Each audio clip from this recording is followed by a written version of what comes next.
Averscott Lodge in the Oxfordshire countryside, an education centre for the Communication Workers Union, where reps attend short courses.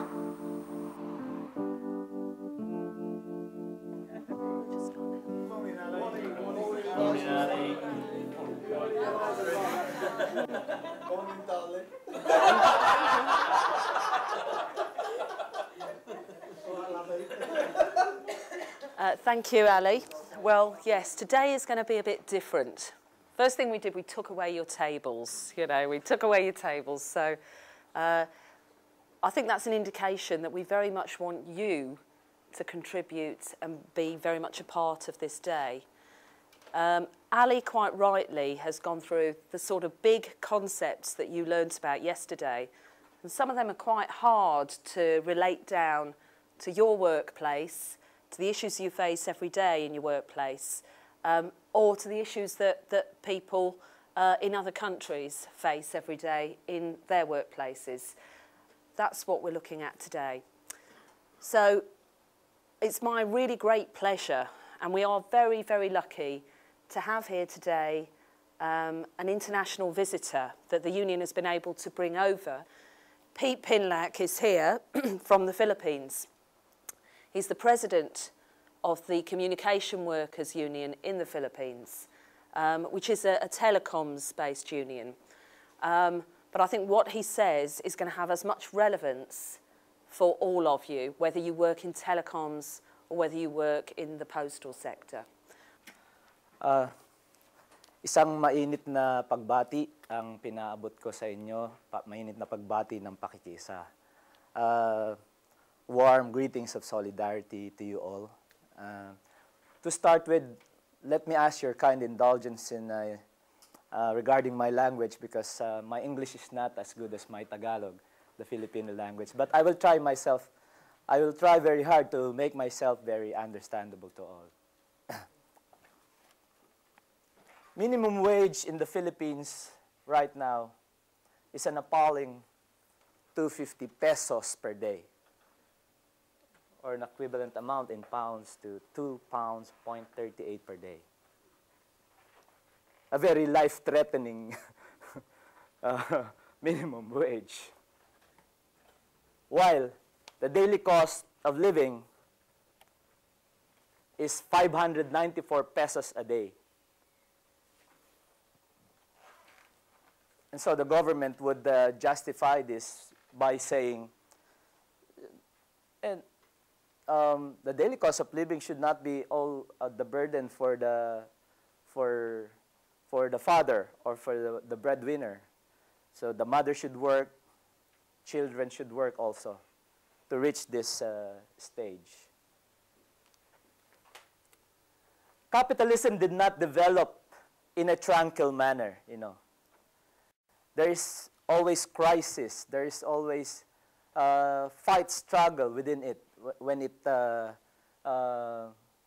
develops. And every time crisis is struck this system, it is always the workers, the toiling people that are burdened and sacrificed.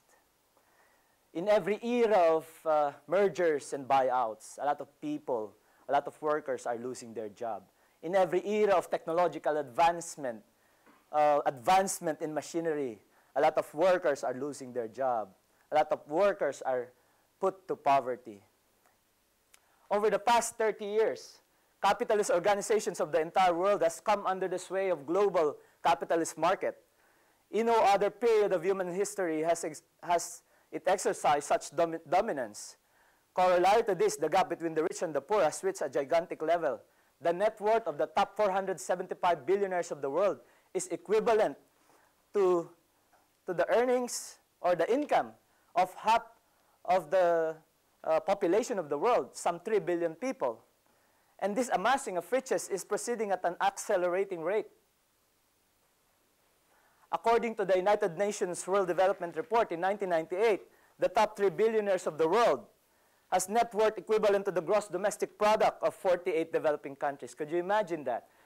The Philippines alone has 84 million in population. And yet, 3 persons are just holding the richness that is equivalent to these 48 developing countries. On the other hand, in the 4.4 billion people of the so-called developing countries, 30% do not have safe drinking water. 25% have inadequate housing. 20% experiences insufficiency in food supply. And 20% are without adequate health services. There's no problem in producing food. The technology now, the modern machinery can process and produce food in no time at all. So there's a lot of food. The problem is, if you cannot afford to buy this food, you will die of hunger. A lot of people in the Philippines are selling their eyes just to put their loved ones to medication. A lot of people are selling kidneys, their gallbladder. The most common ones, of course, been there for a long time, are the ones that sell their blood. So my presentation really was not only to focus on the problems of labor, because that is a minute part of the greater national or even international global problem that we face as workers.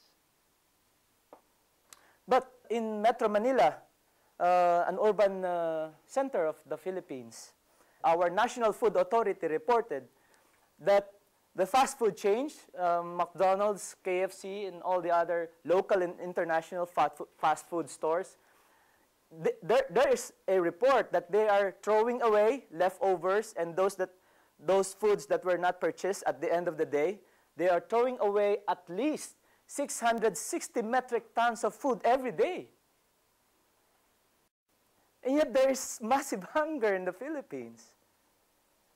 You know, there was this report in the newspaper about a family dying because they got their food from a trash can, and it's so rotten that they died of food poisoning.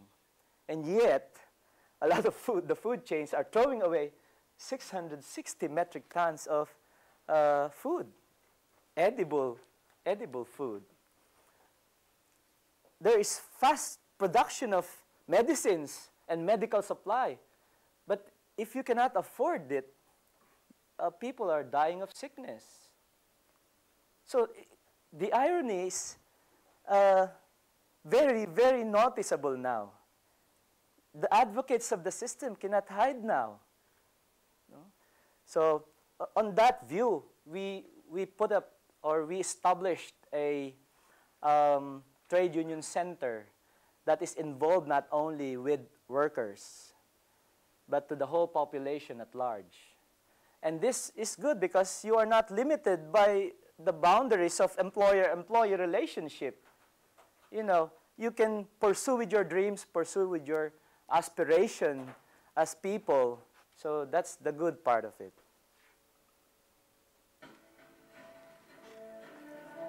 I think I have to end it up right now.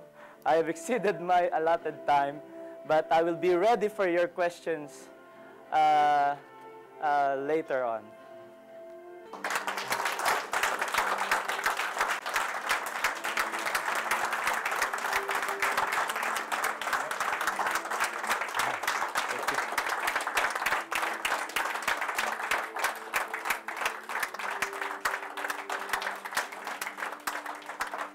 First of all, can I really thank you for your attention and your welcome for Pete. I really hope you all got as much out of that presentation as I did. I hadn't seen the presentation fully before, and I have learnt an enormous amount. The other thing that's been so helpful about this is that all those big concepts you were discussing yesterday, the IMF, you know, third world debt, which are big concepts and quite difficult to grasp. I think what you saw today was the impact that it has on real people, real working people, and how much of a huge struggle it is for them to survive. And I know we complain bitterly and quite rightly about the reduction in our powers to take industrial action in support of our members' terms and conditions. And I know we campaign heavily against it, but I think we've seen, you know, it's a startling lesson really to see what they're up against in the Philippines. Those things I've really, you know, they're just the immediate things that I've picked up and really felt were just fascinating and illuminating. It was really brilliant. Thank you very, very much for that, Pete. It was excellent. Now, some of you are going to have questions, but what we are going to do is do some group work on questions after tea, a little while after tea, so that you can really think through the issues, discuss them, and maybe come up with some really good questions for a bit later on when we'll have a panel discussion this afternoon. It also means that you can sit and discuss and really mull over what you've seen and heard today. The top 3 billionaires have assets greater than GNP of 600 million people who live in the world. You know, and then they go in. Yeah, but they're not, and then they'll get rid of them. And then it's like, you know, you get the red dot days, and then they go back again. You're looking at it from the point of view that... Because not everybody's unhappy with living... No, yeah. no, that's right. Not everybody's got computers, not everybody's got digital cameras and stuff like that. And some people are quite happy to work with them at work, but don't want them invading the private life as well, do they? Yeah, what the worry is that they will end up in a situation like us. After their group discussion, Pete Pinlack will field members' questions. As activists in the CWU, we're given full paid leave just for the training. What form of training and education are you able to give in the CBA unions in the Philippines? Does gender matter as much in the Philippines as it still does here to a certain extent? Your presentation showed the decline in membership of your union due to redundancies. Could this drop in your membership lead to your union being de-recognised and then dismissing your collective bargaining agreement?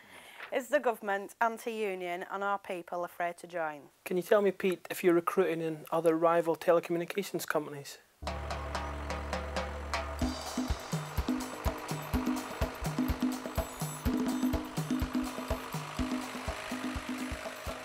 The Communication Workers Union take Pete Pinlack to Tolpuddle, one of the most important landmarks in the history of British trade unionism.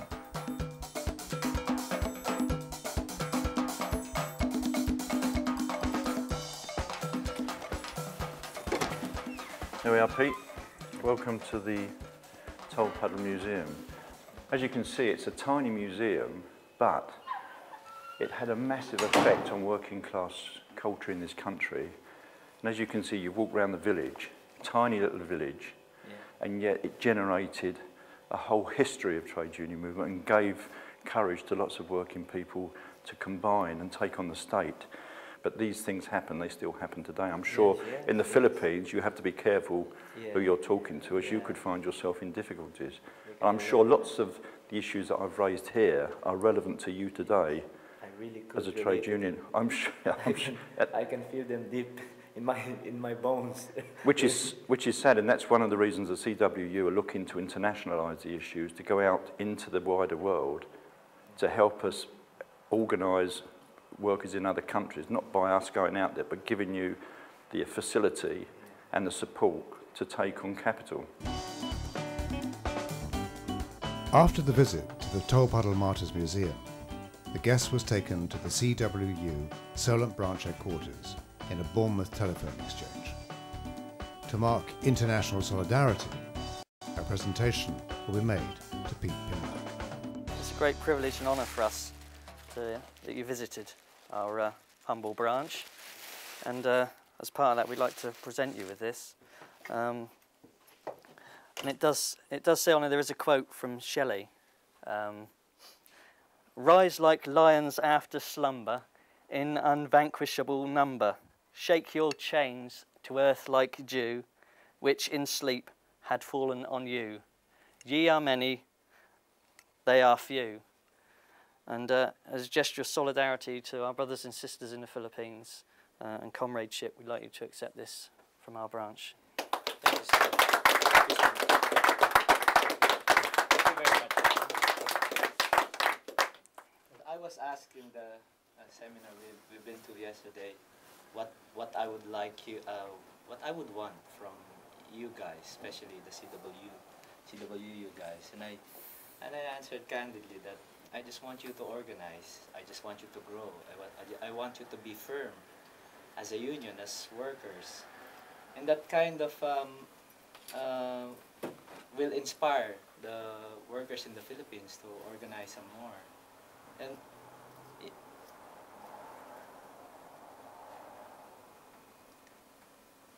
sorry. Okay.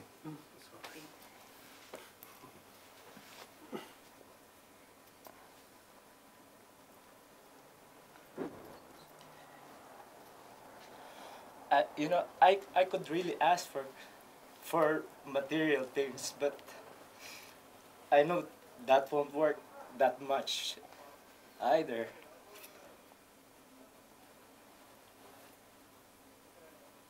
I feel like a young toddler talking to my elder brother about somebody boxed me in school right now. That's how I feel, because we've regarded your heroes in the trade union as our heroes. And we're struggling.